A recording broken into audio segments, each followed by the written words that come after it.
तुम कोई भी काम नहीं कर पा रहे हो, तुमसे कोई भी काम नहीं हो रहा है, ठीक है। तो मैं तुमको एक बेस्ट टिप देना चाहता हूँ, ठीक है। तुम्हारा कोई काम नहीं हो रहा है, या बेस्ट टिप नहीं बोलूँगा, एक कॉन्सेप्ट में तुमको समझाना चाहता हूँ, ठीक है। तो अगर तुमसे कोई काम नहीं हो रहा है या तुमसे कुछ हो ही नहीं रहा है, तुम वो मेंटालिटी से काम नहीं कर पा रहे हो, कुछ तुम कोई हैबिट नहीं शुरू कर रहे हो, तुम उससे वो नहीं हो पा रहा है, ठीक है। तो मैं तुमको एक कॉन्सेप्ट बताना चाहता हूँ कॉल्ड न्यूरोप्लास्टिसिटी। एक कॉन्सेप्ट होता है न्यूरोप्लास्टिसिटी, या तुम बोल सकते हो ब्रेन रीवायरिंग। आई गेस तुमने बहुत सारे लोगों ने ये नाम सुना भी होगा कि ब्रेन रीवायरिंग क्या होता है, ये सब चीज़ें क्या होती है। मुझे लगता है कि आपने बहुत सारे लोगों ने ये चीज़ सुनी होगी। ब्रेन रीवायरिंग क्या होता है, ये तुम बोल सकते हो कि मान लो कि बहुत सारे एक वायर का गुच्छा है, ठीक है।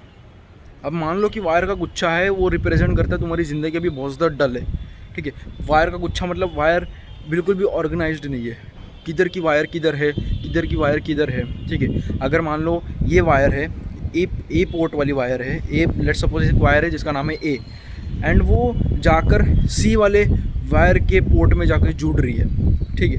वैसे ही सी वाली ए के पोर्ट में, समझ रहे हो क्या कह रहा हूँ। ये तुम्हारा रिप्रेजेंट करता है तुम्हारे दिमाग को, कि तुम्हारा दिमाग अभी इस स्थिति पे है, तुम अभी इस स्थिति पे हो, अनऑर्गेनाइज्ड, कुछ काम नहीं कर पा रहे हो, ठीक है। एकदम एकदम अगली दिख रहे हो, जैसे कि मैं दिख रहा हूँ, मेरी हेडलाइन पीछे जा रही है, जैसे कि मैं दिख रहा हूँ एकदम अनऑर्गेनाइज्ड। अब ब्रेन रिवायरिंग क्या होता है, तुम उन सारे तारों को खोलो, उन सारे तारों को निकालो, एंड उनको अपने ऑर्डर के अकॉर्डिंग सेट करो कि भाई ए तार है तो वो ए के पोर्ट में जाएगी, ठीक है। यहाँ पे मैचिंग वाला मैच इन द कॉलम्स होता है ना, तुमको पता है, match in the column school में कराते थे।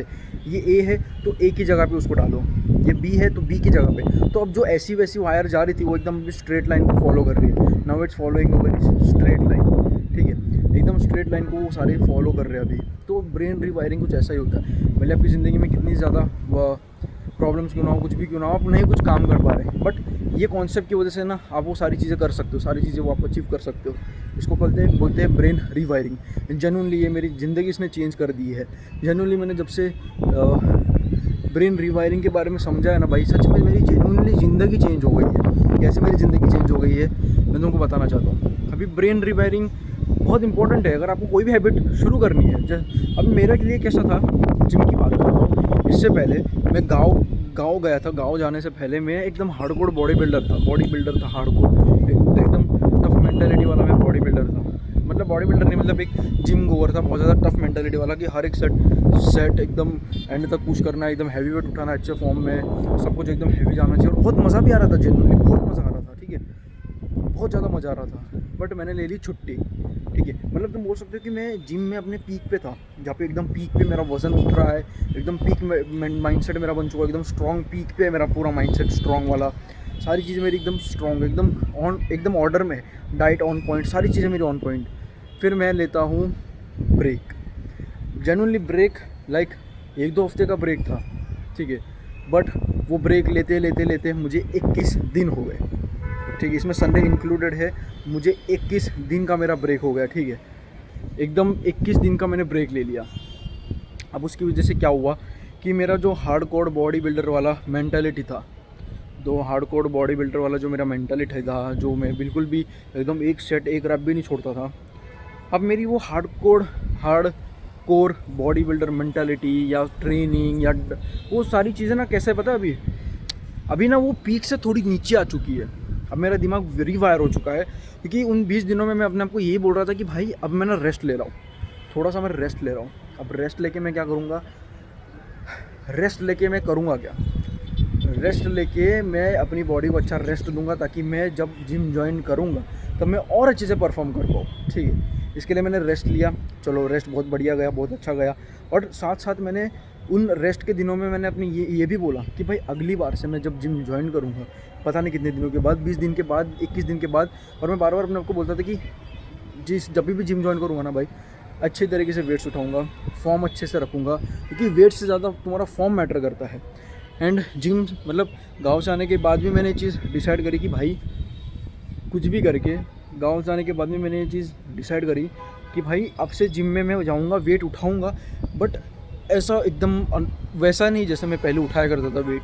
जैसे शॉर्ट्स में मैं 120 किलो उठाता था वेट, ठीक है, बट अब 120 किलो नहीं उठाऊंगा, क्योंकि मेरा फॉर्म ना कहीं स्क्वाट्स में ख़राब होता था 120 किलो पे, एकदम ही ख़राब नहीं होता था।